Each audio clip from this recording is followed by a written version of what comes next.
বন্ধুরা, একটা recipe share করি।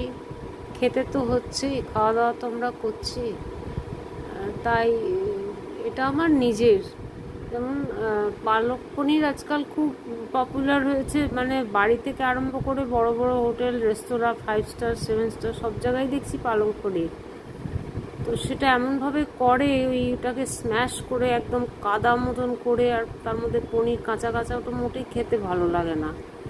আমি বলি কি, পালং শাকটাকে খুব মিহি করে কুচিয়ে একটু হিং আর 5 ফোড়ন আর শুকনো লঙ্কা ফোড়ন দিয়ে বসিয়ে দিয়ে একটু নাড়াচাড়া করে নুনটা দিয়ে দিলে একটু জল বেরোবে, এমনি শাক থেকে জল বেরোয়, নুন দিলে আরোই বেরোবে। সেই জলে আশা করি ওটা নরম হয়ে যাবে।